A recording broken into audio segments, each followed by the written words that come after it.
रामपुर गांव की सुबह हमेशा की तरह शोर शराबे वाली थी, लेकिन आज उस शोर में एक घबराहट थी। गांव के सबसे अमीर और रसूखदार व्यक्ति मुखिया गजानन जी अपनी हवेली के बरामदे में सिर पकड़कर बैठे थे। उनका चहेता तोता मिट्ठू गायब था। मिट्ठू कोई मामूली तोता नहीं था, वो गांव की आधी पंचायत खुद संभालता था और मुखिया जी के गुप्त लॉकर का पासवर्ड भी सिर्फ उसे ही पता था। अरे कोई है, मेरे मिट्ठू को ढूंढो, जो उसे लाएगा उसे 5,000 नकद और मेरी डेयरी का शुद्ध देसी घी मुफ्त मिलेगा। मुखिया की आवाज पूरे गांव में गूंज रही थी। गांव के चौराहे पर नीम के पेड़ के नीचे टूटी हुई बेंच पर बबलू और पप्पू बैठे थे। बबलू, जिसका पेट उसकी बनियान से बाहर झांक रहा था, हाथ में एक मुरझाया हुआ समोसा लिए बोला, एक पप्पू, किस्मत ने दरवाजा खटखटाया, 5,000 रुपए, सोच कितने समोसे आएंगे। पप्पू ने अपनी आंखों पर लगा टूटा हुआ काला चश्मा ठीक किया और बोला, समोसा नहीं बे, पहले उधार चुकाना है और जासूसी तेरे बस की बात नहीं है। पिछली बार तू काकी की बिल्ली ढूंढने के चक्कर में खुद को स्टोर रूम में बंद कर बैठा था। बबलू चिढ़ गया। वो रणनीति थी मेरी। खैर, चल केस की छानबीन शुरू करते हैं। दोनों मुखिया की हवेली पहुंचे। वहां पहले से ही गांव वालों की भीड़ लगी थी। काकी, जो हमेशा अपनी लाठी के साथ तैयार रहती थीं, बड़बड़ा रही थीं। ये सब उस मनहूस हवेली का काम है। कल रात मैंने वहां से पीली रोशनी निकलते देखी थी। मिट्ठू को जरूर उस अदृश्य हलवाई ने पकड़ लिया होगा। बबलू ने बहादुरी दिखाते हुए पूछा, काकी, ये अदृश्य हलवाई का क्या चक्कर है? काकी ने आंखें तरेड़ कर कहा, बेटा, रामपुर के बाहर जो खंडहर हवेली है, वहां रात को कड़छी चलने की आवाज आती है। कहते हैं जो वहां जाता है उसकी याददाश्त चली जाती है और उसके मुंह से सिर्फ गाजर के हलवे की खुशबू आती है। अब तक 3 लोग गायब हो चुके हैं और जो वापस आए उन्हें अपना नाम तक याद नहीं। पप्पू ने डरते हुए बबलू की कमीज खींची। भाई, घी और पैसे अपनी जगह है, पर याददाश्त चली गई तो मैं ये भी भूल जाऊंगा कि मुझे पैसे लेने थे। चल घर चलते हैं। तभी शेरू, गांव का सबसे टेढ़ा कुत्ता, हवेली के गेट की तरफ से दौड़ता हुआ आया। उसके मुंह में एक छोटा सा रेशमी मफलर था। वो मफलर मिट्ठू का था, जो मुखिया जी ने उसे ठंड से बचने के लिए सिलवाया था। शेरू ने मफलर बबलू के पैरों के पास डाल दिया और जोर जोर से जंगल की तरफ भौंकने लगा। बबलू ने मफलर उठाया और उसे सूंघा। इलायची और पिस्ता। बबलू की आंखों में चमक आ गई। पप्पू, मफलर से गाजर के हलवे की महक आ रही है। काकी की बात सच है, मिट्ठू उसी खंडहर हवेली में है। सूरज ढलने लगा था। गांव की गलियों में सन्नाटा पसर रहा था। बबलू और पप्पू हाथ में एक पुरानी टॉर्च और डंडा लिए जंगल के उस रास्ते पर चल दिए जहां बरसों से किसी ने कदम नहीं रखा था। जैसे जैसे वे आगे बढ़ रहे थे, हवा ठंडी होती जा रही थी। अचानक झाड़ियों के पीछे से एक साया निकला। रुको! एक भारी आवाज आई।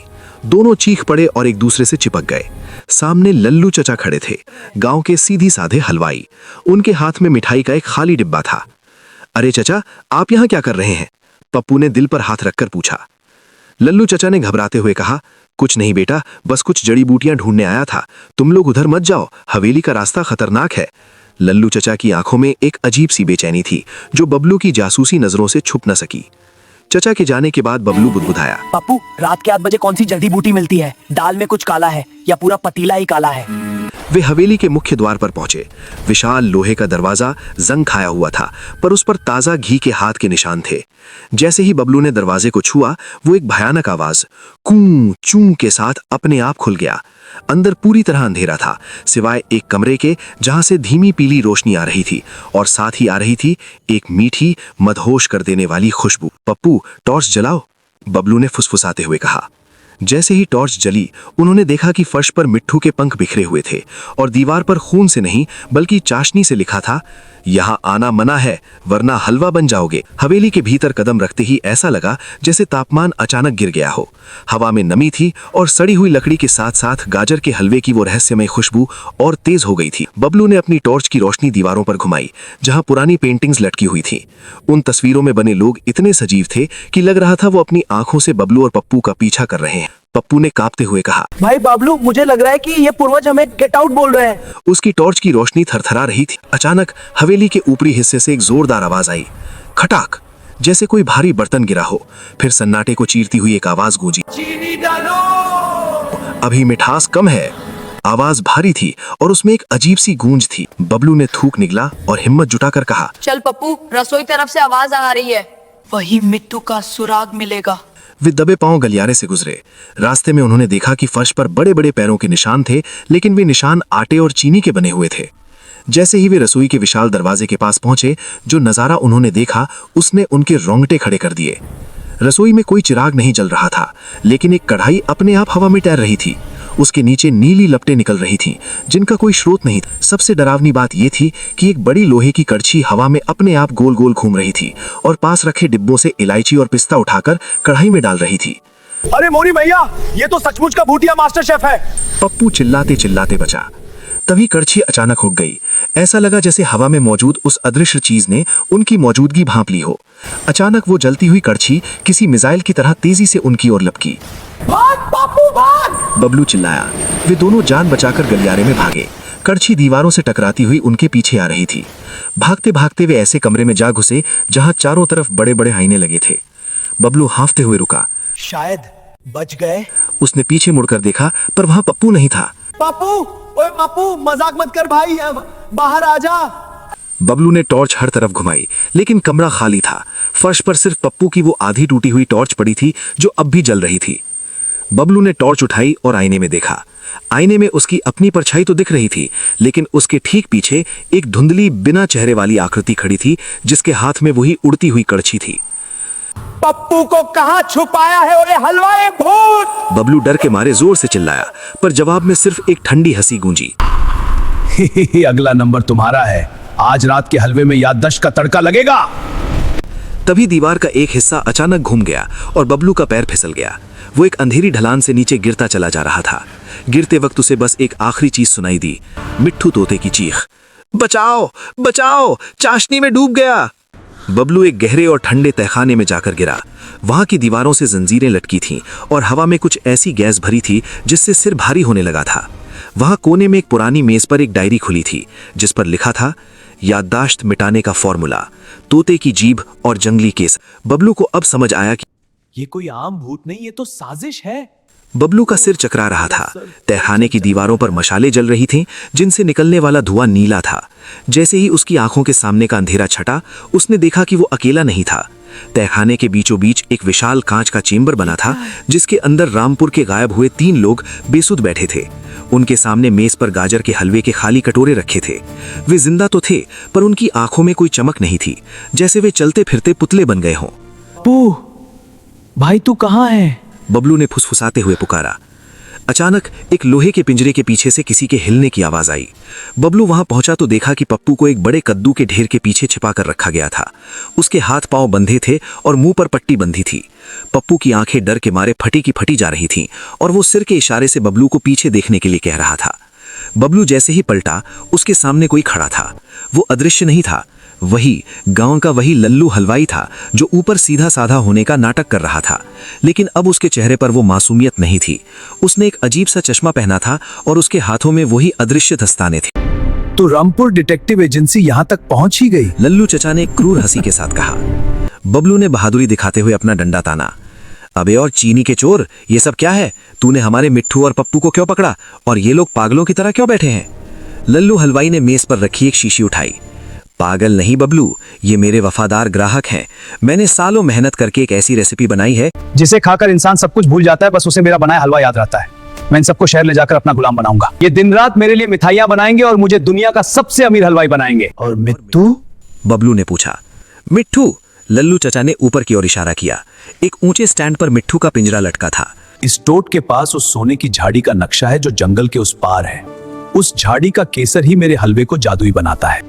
मिट्टू मुझे रास्ता नहीं बता रहा था, इसलिए मैंने उसे भूखा रखा है। लाची हलवाई, गंडा हलवा, बबलू मार इसको, इसकी छोटी खींच। लल्लू चचा गुस्से में लाल हो गए। उन्होंने अपने दस्ताने पहने और देखते ही देखते उनके हाथ गायब हो गए। अब तुम दोनों भी यही हलवा खाओगे और कल सुबह तुम्हें अपना नाम तक याद नहीं रहेगा। लल्लू चचा ने हवा में हाथ लहराया और वही उड़ती कड़छी दोबारा सक्रिय हो गई। वो सीधे बबलू की गर्दन की ओर बढ़ी। बबलू नीचे झुका और कड़छी दीवार से टकराकर पप्पू के पास जा गिरी। पप्पू ने फुर्ती दिखाते हुए अपने बंधे हुए हाथों से कड़छी को पकड़ा और उसके पहने सिरे से अपनी रस्सी काट ली। बबलू, इसके दस्ताने उतार, सारा जादू उसी में है। पप्पू चिल्लाया और एक कद्दू उठाकर लल्लू चचा की ओर फेंक। लल्लू चचा अदृश्य हाथों से कद्दू को हवा में ही फोड़ दिया, लेकिन तभी बबलू ने देखा कि मेज पर एक बड़ा सा आटा गूंथने वाला परात यानी बड़ा बर्तन रखा था। बबलू के दिमाग की बत्ती जली। उसने सोचा कि अगर लल्लू चचा अदृश्य हैं तो भी उन पर कुछ डाला जाए तो वो दिखाई देंगे। पप्पू, आटा फेंको। पप्पू ने पास रखा आटे का बोरा खोला और पूरे कमरे में सफेद पाउडर उड़ा दिया। लल्लू चचा जो अदृश्य होकर वार करने वाले थे अब सफेद आटे में सने हुए एक चलते फिरते भूत जैसे दिखने लगे। अब देख तेरा रायता कैसे टहलता है। बबलू ने छलांग लगाई और लल्लू चचा की टांगे पकड़ ली। तीनों जमीन पर गिर पड़े और तहखाने में बर्तनों के टकराने का शोर मच गया। इसी हाथापाई में लल्लू चचा की जेब से वो अदृश्य होने वाला तेल की शीशी निकलकर फर्श पर गिर गई और टूट गई। पूरे तहखाने में धुआं उठने लगा। मेरी मेहनत, मेरा फॉर्मूला। लल्लू चचा चिल्लाए। तभी ऊपर से एक जोरदार धमाका हुआ। हवेली का दरवाजा किसी ने तोड़ दिया था। तहखाने का माहौल अब किसी युद्ध के मैदान जैसा था। एक तरफ आटे में सने हुए लल्लू चचा थे जो पागलों की तरह अपनी टूटी हुई शीशी को देख रहे थे, और दूसरी तरफ डंडा ताने बबलू और रस्सियों से मुक्त हुआ पप्पू। ऊपर से काकी की वानर सेना, गांव के नौजवान लाठियां लेकर नीचे उतर रही थी। पकड़ लो इस चीनी के चोर को। काकी की आवाज गूंजी। लल्लू चचा ने देखा कि अब बचना मुश्किल है, तो उन्होंने अपना आखिरी पैंतरा आजमाया। उन्होंने पास पड़ी एक बड़ी कढ़ाई उठाई जिसमें गर्म चिपचिपी चाशनी खोल रही थी। उन्होंने चिल्लाकर कहा, पीछे हट जाओ सब, वरना इस चाशनी सबको यही चिपका दूंगा। गांव वाले एक पल के लिए रुक गए। तभी मिट्ठू तोता पिंजरे के अंदर जोर जोर से फड़फड़ाने लगा। उसने अपनी चोंच से पिंजरे की कुंडी खोली जो उसने जासूसी ट्रेनिंग में सीखी थी, और सीधे लल्लू चचा के सिर पर झपट्टा मार दिया। लल्लू चचा चिल्लाए और उनका संतुलन बिगड़ गया। यही मौका था। बबलू ने फुर्ती दिखाई और पास पड़ी एक बोरी काली मिर्च उठा ली। पप्पू निशाना लगा। पप्पू ने हवा में छलांग लगाई और लल्लू चचा के चश्मे पर झपट्टा मारा, जबकि बबलू ने मुट्ठी भर काली मिर्च सीधे लल्लू चचा के चेहरे की ओर उछाल दी। आछूं आछूं आछूं। लल्लू चचा की चीखों से पूरा तहखाना गूंज उठा। उनकी आंखों से पानी बहने लगा और वे अंधे होकर हाथ पांव मारने लगे। इसी बीच काकी ने अपनी भारी लाठी हवा में घुमाई और चटाक से लल्लू चचा के पिछले हिस्से पर जड़ दी।